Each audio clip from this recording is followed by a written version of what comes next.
improvements come through practice. And I mean to say improvement यानी सुधार। किसी भी स्किल को जब आप सीखते हैं तो आप यदि सुधार चाहते हैं, उसमें परफेक्शन चाहते हैं, तो आपको हमेशा से अभ्यास करते रहना होगा। And repetition is the key to success.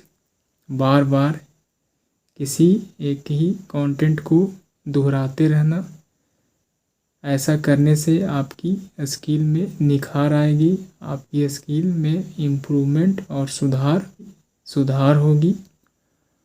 इस प्रकार किसी भी स्किल, चाहे वह आपकी लर्निंग इंग्लिश लैंग्वेज हो, यदि आप निखार चाहते हैं, इम्प्रूवमेंट चाहते हैं, तो ज़्यादा से ज़्यादा प्रैक्टिस कीजिए।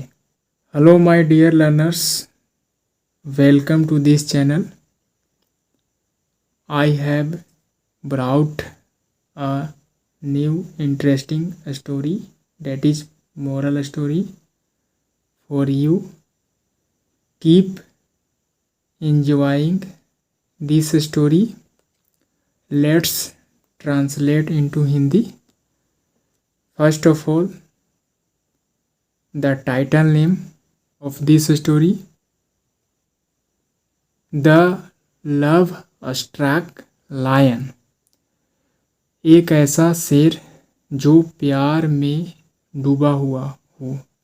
लव स्ट्रक मतलब प्यार में डूबा होना, या प्यार में घायल होना, या प्यार का मारा होना।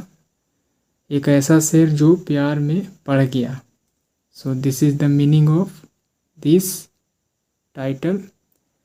Let's understand the hidden meaning of this story through reading. Let's get started. The first paragraph. A woodcutter lived near a forest with his beautiful daughter. कहा जा रहा है कि एक लकड़हारा, यानी कि लकड़हारा के मतलब जिसकी पेशा लकड़ी काटना हो, एक लकड़हारा रहता था। कहाँ? नियर आ फॉरेस्ट, एक जंगल के नज़दीक रहता था। विद हीज ब्यूटीफुल डॉटर, साथ ही उसकी एक सुंदर सी बेटी भी थी, यानी कि उसके साथ जंगल में रहा करता था।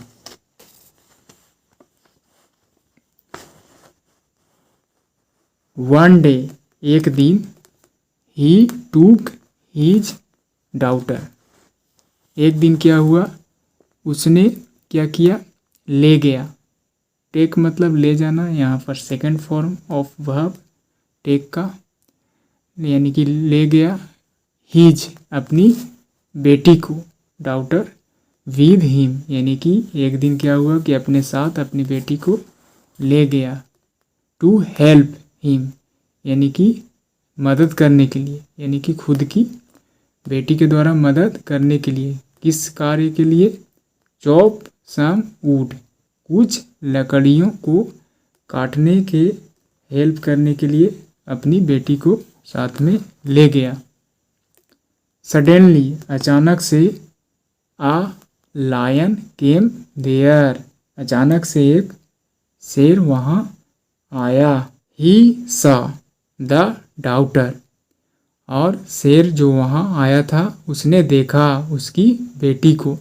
And fail in love with her, और उस शेर को क्या हो गया, उससे प्यार हो गया, यानी कि वह प्यार में पड़ गया।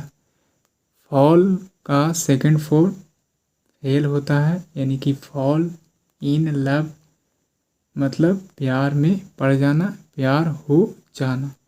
उसी तरह से बीमार पड़ना को क्या कहेंगे? Fall ill.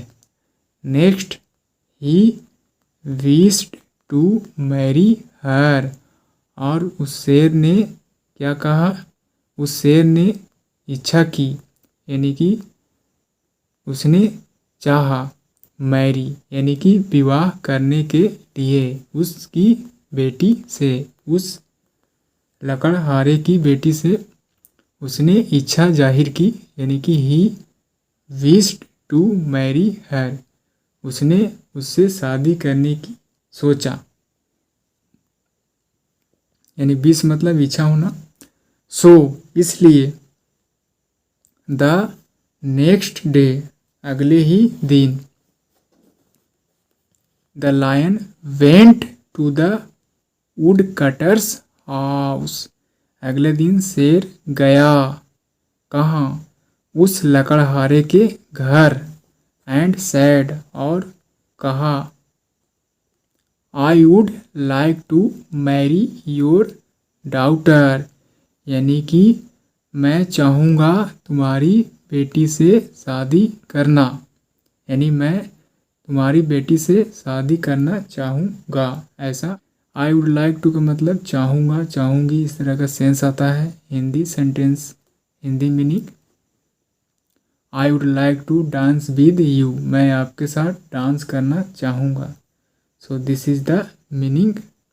Next, now the wood cutter, अब जो है वुड कटर यानी लकड़हारा, who was afraid of the lion, वह क्या था जो कि भयभीत था लायन से, यानी कि जब ऐसा लायन ने कहा तो उसकी बातों को सुनकर वुड कटर जो था वह भयभीत था। और क्या कहा, the wood cutter could note से नो, और भयभीत होने की वजह से वह इनकार नहीं कर सका, यानी कि ना नहीं बोल सका। कुड का मतलब सका का सेंस आ रहा है, कैन का past form. But he had a clever idea, लेकिन उसके पास यानी लकड़हारे के पास एक अच्छा विचार था, एक चतुर विचार था। आइडिया विचार, क्लेवर मतलब चालाकी, चालाक। ही सैड टू द लायन, उसने कहा शेर से, यू मे मैरी, यानी कि तुम विवाह कर सकते हो, माई डॉटर, मेरी बेटी से। यहाँ पर मे का मतलब पॉसिबिलिटी, किसी चीज़ की, किसी एक्टिविटी होने की संभावना की बात हो रही है। So you may marry my daughter, यानी कि तुम विवाह मेरी बेटी से कर सकते हो, यानी कि लकड़हारे ने कहा शेर से। बट लेकिन, फर्स्ट सबसे पहले, go and cut your sharp teeth and nails, लेकिन सबसे पहले क्या करना होगा, पहले जाओ और काट लो अपने नाखूनों को, यानी तीखे, शार्प मतलब तीखे, दांतों को और नाखूनों को पहले काट लो। For, she is scared of them, क्योंकि यहाँ पर फोर का सेंस क्योंकि के सेंस में है। फोर का मतलब बिकॉज, फोर का मतलब बिकॉज है, न कि फोर का मतलब के लिए। यहाँ पर सिंस और बिकॉज का सेंस आ रहा है।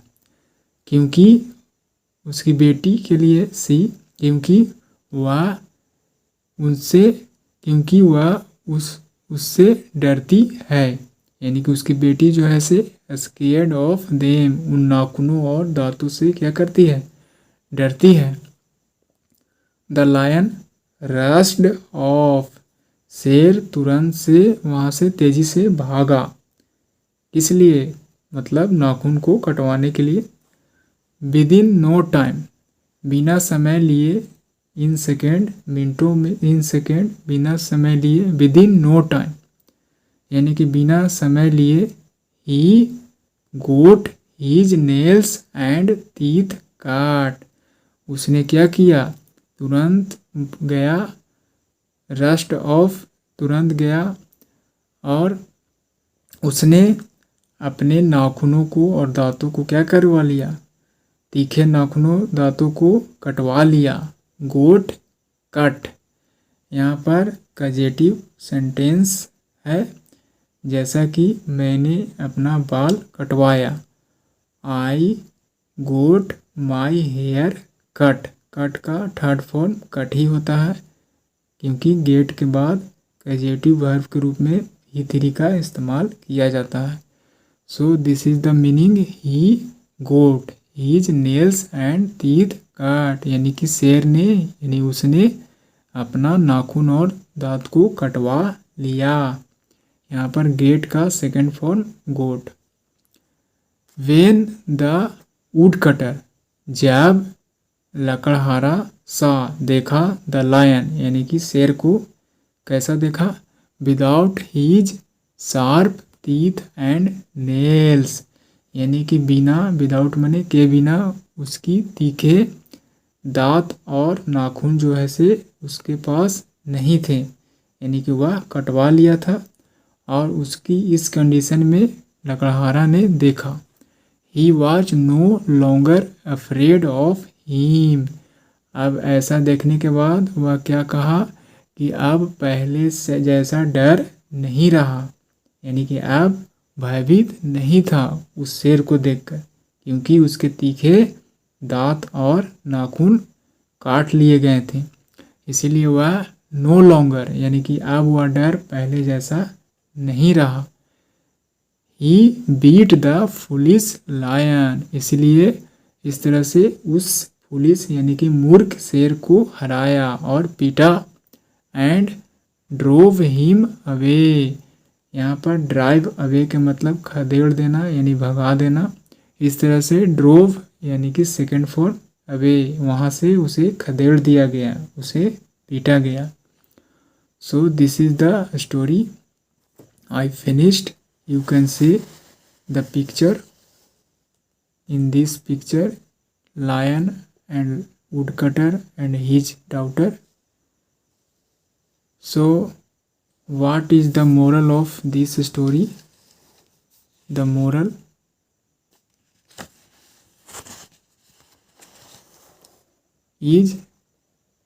is think before you leap, यानी कि लीप मतलब छलांग लगाना, उछलना, कूदना, यानी कि जब भी छलांग लगाते हैं उसके पहले सोचना चाहिए। सो this is the meaning and you have heard about the statement that is think before you speak, यानी कि बोलने के पहले सोचना चाहिए। उसी तरह से छलांग लगाने के पहले सोचना चाहिए, या फिर कह सकते हैं कि किसी भी कार्य को करने के पहले उसे 1000 बार सोचने की ज़रूरत है कि जो कार्य करने जा रहे हैं उसका परिणाम क्या होगा। So this is the story. यह स्टोरी काल्पनिक है, फिक्शनल स्टोरी है, जो रियल लाइफ से रिलेटेड नहीं है, बल्कि इससे लेसन सीखते हैं अपने जीवन में। इस स्टोरी के माध्यम से एक लेसन को सीखा जाता है और ख़ुद को इम्प्रूव करते हैं। So do comment and thanks for watching this video.